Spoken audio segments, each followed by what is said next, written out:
I always wanted to do that.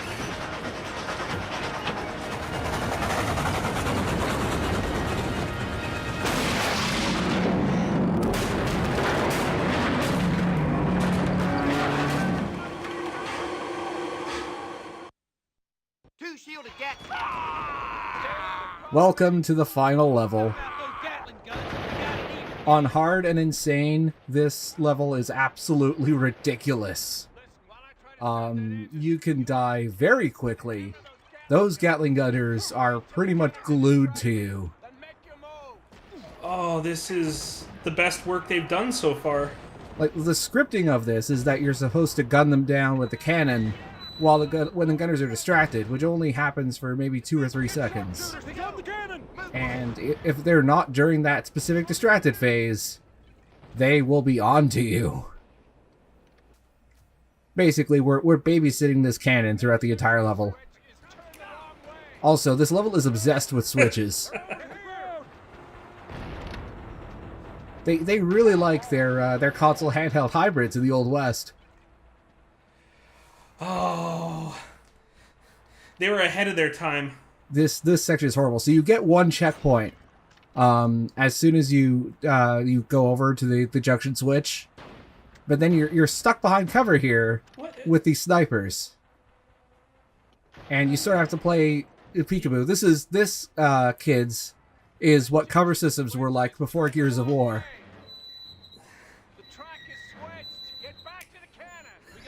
Why, yes, this will happen throughout the rest of the video. Why do you ask? The mission is ridiculous. Why should the commentary not be? So, yeah, basically this cannon, which I actually don't remember this coming up in the story at all. Then again, it's been a while since I've recorded this. Maybe it has. Like, we had the Gatling gun at one point. I don't remember there being a howitzer at any other point. Anyway, so we're in Magruder's mine here, and we're just trying to stop Magruder from, I don't know, from reaching Kavera and getting really rich. Like, there's not even an impending peril or anything. This isn't like the South Will Rise Again gameplay. Switch. No. It's just he wants money. Yeah, one former Confederate general will make some money off of this. Oh no, we must stop him. This is his retirement plan. Also, I mean, to be fair, this guy was a bastard. He killed our father twice. How many villains can you say have killed 2 of our protagonist's fathers? Oh, I can't think of many. Yeah, because he killed Dr. Campbell, and then he had Ned killed. I guess through a combination of Josiah Reed and Hollister, I guess. Anyway, the TNT in this section is really annoying. If you're not really on point with those shots, it'll be annoying. Also, this section here is really bad.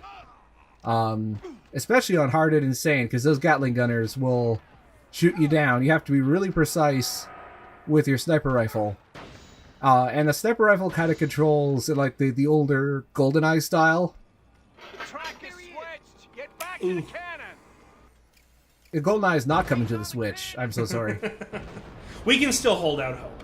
He's on the cannon. I got a bad feeling about this.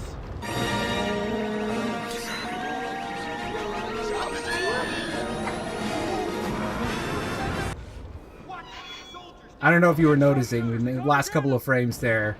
Yes, that was Luke drinking the titty milk. Because I think that, whether you loved or hated The Last Jedi, I think that everyone can agree that the best scene in that movie was Link drinking the titty milk. That's an objective fact. The green titty milk. That is Luke's whiskey. It replenishes his health. It's how he regained contact with the Force and how he was able to defeat Kylo Ren on Crate. Hey, we need you back in the cannon. Anyway, there's Clay will yell at you if you abandon the cannon for too long. I thought I would show that off. Clay is very insistent that you man the cannon at all times. Also, this section is really bad on PSP because for whatever reason, you cannot refill your health while manning the cannon at the same time. Which makes this a section that's bad on the PSP? No. It's egregious, even by PSP standard, even by the PSP port standard. It's pretty ridiculous. Stop them here! Like, it makes this section horrible, even on easy. Also, we're going to be seeing some PSP footage later, and you'll notice that I have infinite ammo for that footage. That's because I actually could not defeat Reed on PSP on easy without using cheat codes. Oh my god. Because the controls are just that bad. I have beaten this entire game on hard twice. I've, defeated the final boss.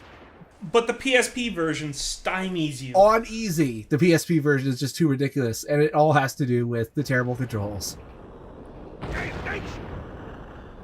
Another classic quote by Nolan North. Damnation. Damnation, he's on the howitzer. Damnation. Also, I will give them this. It's the best looking level so far. Because we're in, like, really linear, narrow corridors. Cameron's got the shivers. So, in a minute or two, we're going to be seeing our next big set piece that's going to be mixing up the auto-scroller portion of this. It's also worth pointing out that all of the sort of the big heavy weapons like the howitzer, the Gatling gun, the keelboat, none of them have aiming reticles, which makes them really hard to aim in general, and it's especially problematic with the howitzer in this section. Switch to unlock the turntable. Because you're expected to do some pretty precise gunning with it, and it does not work at all. Help me cover our allies while they spin the turntable. Yeah, we've got a defense set piece here, and I actually kind of like this one. Hold the turntable. It's pretty simple. It's paced pretty decently, and it's a nice break from the slow moving chaos of the cannon section.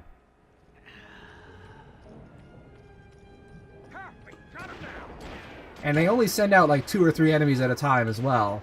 They are some of the stronger enemies in the game, but it means that you're not overwhelmed at any given point. This seems like the perfect place to ambush you. Let's have them come out single file. Well, presumably this is much more difficult if you don't have every upgrade in the game. Curses, we didn't think of completionists.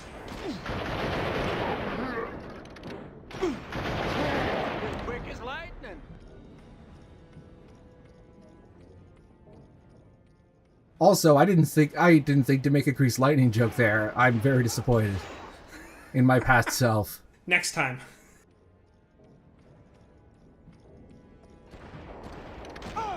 So it's probably also worth mentioning that this set piece was changed quite a bit on PSP.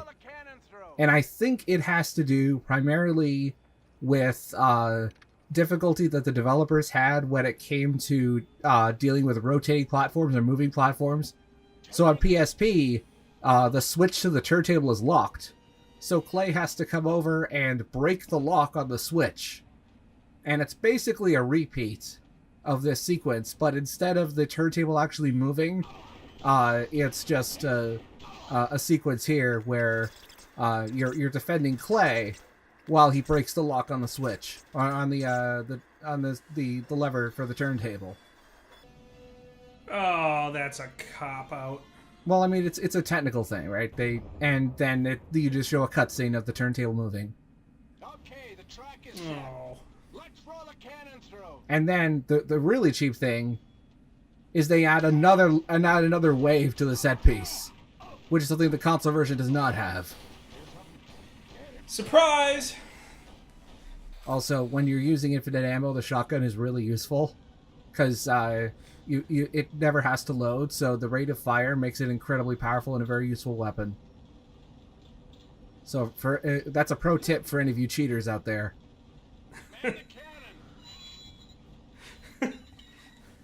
Yeah, another thing, you can't. We're not saying yeah, cheat, you can't but drink. totally You cannot drink whiskey and man a howitzer at the same time. It's good advice for real life, not so much for this video game. Clearly, they've never been to Michigan. The whole mountain's overmined. It's a death trap. We gotta get out. Take the men back. I'm not done yet. I'm glad the developers cut the 5 days trapped in a mine. Yeah, they didn't quite get that particular level balanced the way they wanted to. It was a very last-minute decision. Anyway, welcome to the worst gunfight in the game. This didn't take as long as, say, the cannon, retaking the cannon, but it's far more egregious because you have to climb up to the top, and you don't have any allies with you, and all of these members of Magruder's militia are some of the toughest enemies in the game. And remember when I said earlier that there were big guys in Magruder's army, or at least I thought there were? Well, they're up there, and they're pretty tough. I'm also going to be switching over to the fire bow instead of the loco dynamite bow. The reason for that is because the dynamite bow, while it is powerful, it does not kill if you score a headshot, or at least it doesn't kill immediately when you score a headshot. Because it's meant to be a bow that blows things up, not a bow that does stealth kills. And here I'm trying to cheese the big guys so that I don't have to deal with them, because there are also some smaller militiamen who I'm trying to deal with later. Also, the fire bow can deal with TNT just fine. So I'm down to these three guys, and at this point, I'm scared out of my mind. Because I've only gotten this far once out of the couple of dozen attempts here, and it did not go well for me last time. And so I'm playing really cautiously, just trying to sort of eke out any sort of advantage I can out of this. It basically turns into... I can see a level of absurdity to this. Yeah, it basically turns into an Old West version of Whack-A-Mole. With not as many head explosions as you would find in your usual game of Whack-A-Mole, though. Yeah, I was waiting there for a good 20-30 seconds, basically for this guy to pop out of cover. Surprise. But this is the last big gunfight before the final boss. And in terms of ramping up the difficulty in ridiculously stupid ways, it does not disappoint. Also, I like how that enemy's shadow is on the opposite side of the wall. I was trying to figure out what was going on there. At first, I thought it was like a baked-in shadow from one of the other enemies, but no, it was moving. It was that other enemy. Anyway, there we go. It's finally over. I was just sort of, taking a long, deep breath there. That was the only time I was able to actually get a good take of that fight. That is an absolutely awful fight on hard. That's rough. I can't even imagine getting through that on Insane. I know that one of my regular viewers already beat this game on Insane, and to you I say, kudos. How did you do it? Why did you do this to yourself? Truly, you are an hero. Alright, final boss time.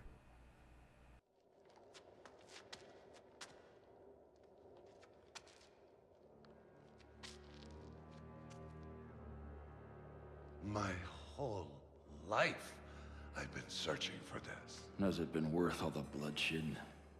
How can you ask a question like that when your eyes are feasting on such magnificence? I don't see anything magnificent. Just a fat, one-eyed bastard whose greed has no boundary. That sounds like Ned talking. No, this is Ned talking.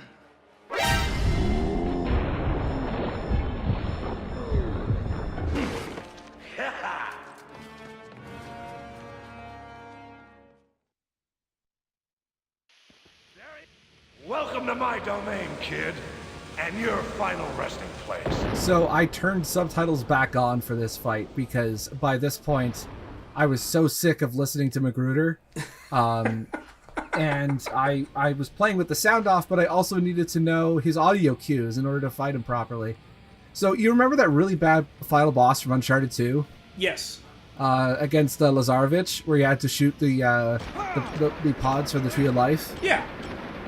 Now imagine that, but infinitely worse, and you get the first phase of Magruder's fight. Come out, you meddling coward! So there are these, so there's these geysers that are around the arena here, and Magruder is wearing conquistador armor, and apparently the only way to penetrate it is by using these geysers to blow it up. There's a couple of different ways to blow up the armor. One of those ways is to use the dynamite bow, which is the most reliable, or you could use dynamite. Now, back in the PSP version, I talked about a new weapon that was introduced. Mines, I believe. And I posited that I thought the only reason that weapon was introduced had to do with the final boss. So I'm going to show you the PSP version of the final boss and show you exactly how useful that weapon could be. Also, in the PSP version, they make the geysers have green smoke, which I actually think is a really nice change. It makes them stand out a lot more. So you remember those Hackers! So you remember those landmines from before? You can place the landmines on top of the geysers, and if you can get Magruder to run over them, it does damage. Which is actually really useful. And it takes a while to actually kill him, and there's a decent chance that if Magruder sees you placing a mine... That will happen. The trajectory of the ragdoll was a combination of the explosion as well as... both the explosion of him as well as one of the pieces of dynamite that he throws. Anyway, this took about 10 minutes to actually get Magruder's health down on PSP. But you could do it. Even if I wasn't using cheats, you could still do it, because there are refills, infinite refills scattered around for every weapon in the game, including landmines. So even if I was not using cheat codes, this would still be a perfectly viable strategy. The citizens of Quilvara thought ahead for you. Yeah. Certainly put more effort into their final boss design than either how did I say Ubisoft? Neversoft or Rebellion. Certainly more than Ubisoft, because they had nothing to do with this game. Oh yeah. Anyway, back to the console version. So, on hard and insane, this boss fight is nightmarish, especially phase 1. Because even when you have all of your health upgrades and all of the armor upgrades, he can still kill you in 3 hits. And he has a Ferguson rifle that is basically the same firing rate as the Ferguson that you have. So he can bring you down from 100 to 0 health in a little over a second and a half. On insane. And only slightly more than... I was not expecting this boss to be this. You're cut from the same cloth, kid. I was not expecting the boss fight to be this hard. Like, it's a stupid gimmick, and, you know, a very high full to kill ratio from the boss himself. Like I said, it's less than 2 seconds to kill. Is that the best you can do? And he's taunting you throughout the whole thing. How could this be? You know, I gotta say, it's certainly a better fight against Lance Henriksen than General Shepard in Modern Warfare 2. So anyway, this is phase 2. It's much easier in theory. You shoot him in the head, and then he gets so angry that you shot him in the head that he throws dynamite packs at you, and you use those dynamite packs to collapse the cavern on him. The problem is that... all that bird shooting that we did in episode 1 is paying off. Yeah. The thing is, though, that the dynamite packs are not the best, and also if you don't time it right, the 3 pieces of dynamite that he throws separate, and then they'll ricochet off each other and it won't collapse on the cavern, so you gotta be quick. And also, you have to shoot him in the head, because the rest of his body is protected by the Conquistador armor. Yes, thank you for explaining the final boss, which I already just did. Thank you, game. I appreciate that.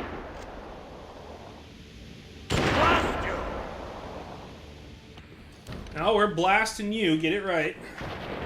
This is what you get for trespassing. Wow, he's a really strict lawman. You don't want to even know what his sentence is for jaywalking. Whew. Drawn and quartered.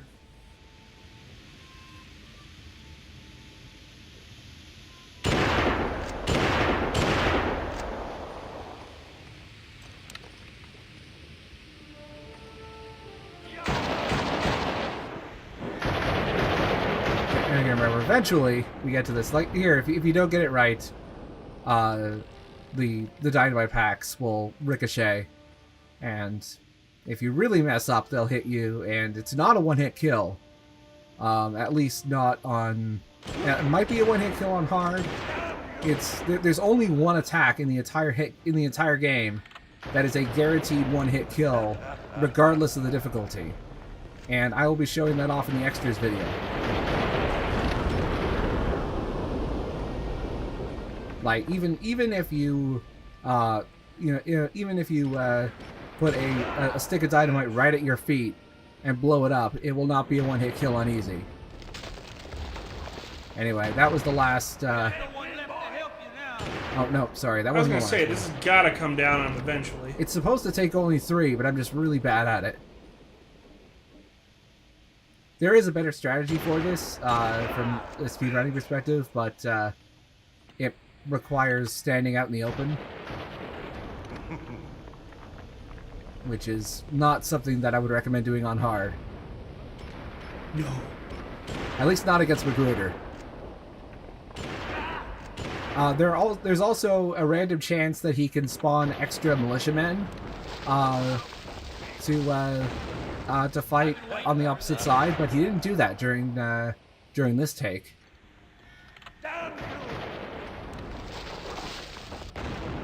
Squish. Oh, it's over! We've killed Magruder! And that's Magruder's siege gun that we get for beating the game. It's a very good gun. I'd like to shoot you in the teeth, but that would be too kind. Reckon instead I'll take my knife and whittle you some, like you did Soapy. Then slit your throat like you did Jenny. Maybe I'll take this cross and jam it in your good eye and watch you twitch. None of that'll bring back my ma and pa, or all those villagers you massacred, nor Ned who raised me as his own. Did you hear that? You hear that? So long, Major. Give the devil my regards. Wait. Well, Jesus is coming down. Get back here! You can't leave me like this! Ah!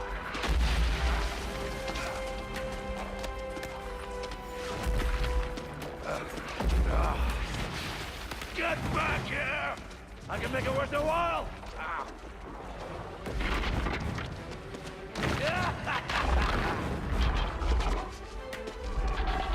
Damn you! You're never gonna make it! You'll never make it!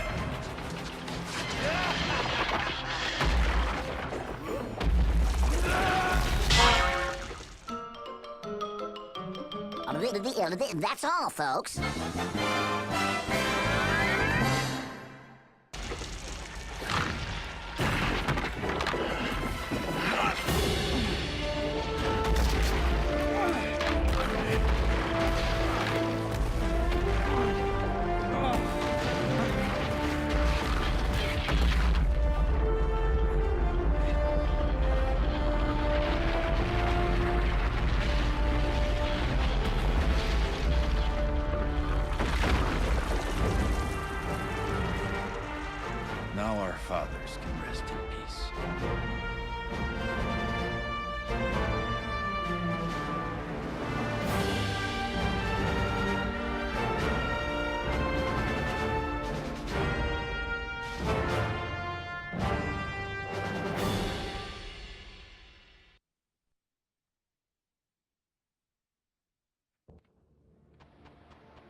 Oh. So there we go. That was Gun, a game with the gameplay of Red Dead Revolver and the dignity of Mad Dog McCree. At least it didn't go as far down as the town with no name. I've been saving that line the whole goddamn LP, trying to figure out the best place to put it. The end seems fitting for that. Well, so this is the ending credits for the console version. They're pretty decent credits. You know, we got all our favorite character models lining up for a good fight. Just kind of doing stuff. But I did promise that we'll be seeing what the PSP credits look like. I've been hyping it up for a couple of videos now, and it will not disappoint. Are you ready? I am ready. Alright, here we go. They made a little show at the Alhambra. I want to turn up your audio for this.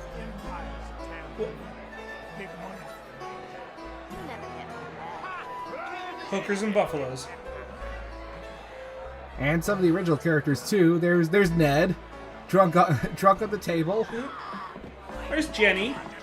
Some of the and all of the audio, the voice clips that you're hearing are just like out of context clips from the main game.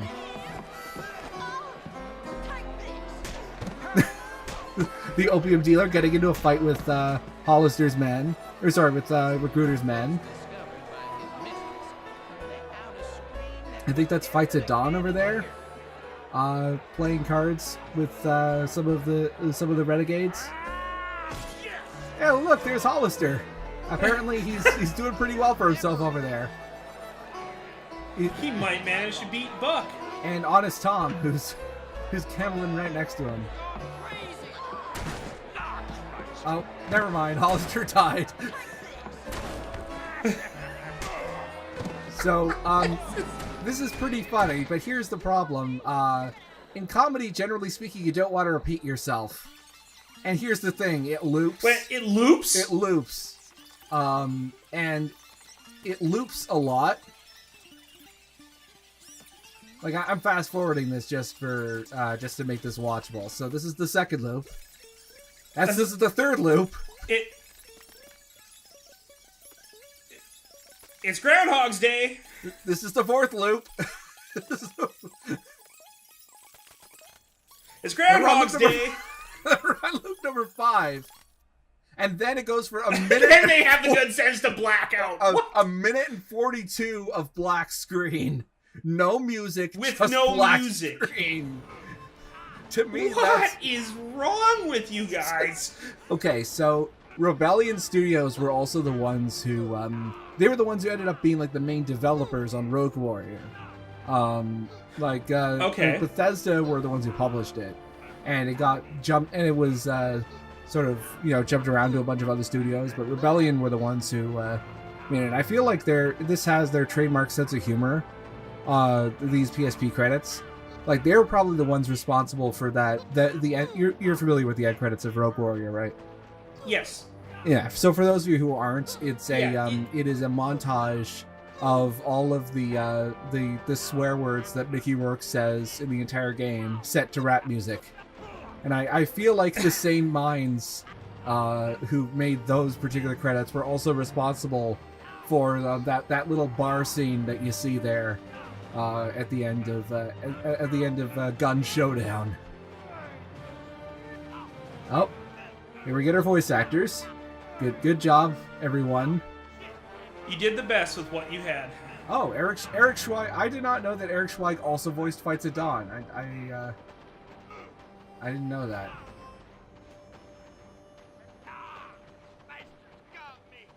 Okay, Race Johnson also did a visual VO. Wade Williams. Alright, I'm gonna see if there's other... Oh, hey, there's Nolan North. Grant Albrecht also did. Right. Okay, see, there's Vanessa Marshall. I was mentioning her earlier in one of the PSP videos. So... There were stunts? There were motion captured stunts? Oh, yeah, I thought they just faked it all.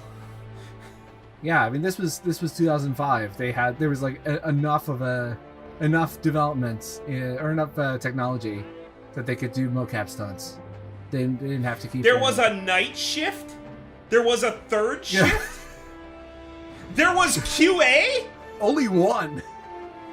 One QA manager. Let's see. Is your guy from QA in the credits here? Derek is in there. Oh my god. There he is. Oh, Derek. We love you, buddy. You're famous, Derek. But it looks like we can't just blame you. We also have to blame Michael Yang, Ronan Price, Tim Irvin, and especially you, William Bibiani.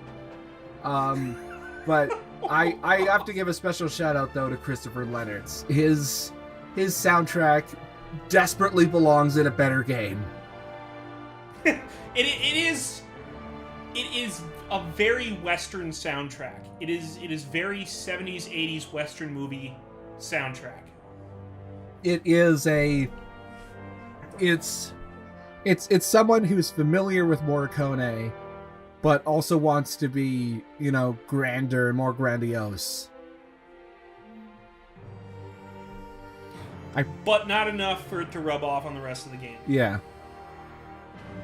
Yeah, it's like someone showed Christopher all of the concept art they done, but none of the actual gameplay, and he only had that to go on. Ah, good old DivX video. Oh my god, I haven't seen that in years. 2005, how I've missed you. Well, looks like all of our good guy character models have triumphed in the Battle of the Magruder's Mind end credits. Now they're just standing around. Hey, we completed all of the missions and we've unlocked special items. Ooh! Let's see what we got. The cannon knock gun. It's basically the same as the knock gun, but it fires explosive rounds. And we also have Reverend Reed's horse, a black horse that he had. We'll be showing off those in the next video. And oh boy, I am looking forward to next video. Let me tell you that. That is going to be... Y'all ready for some extras? Oh yes. I have 2 extras videos planned, and they are both going to be amazing. Oh, I'm looking forward to them, and I hope you are too. So I hope that overall you have come to understand my my very mixed feelings about this game and how much I like it in spite of the evidence that you can see and hear.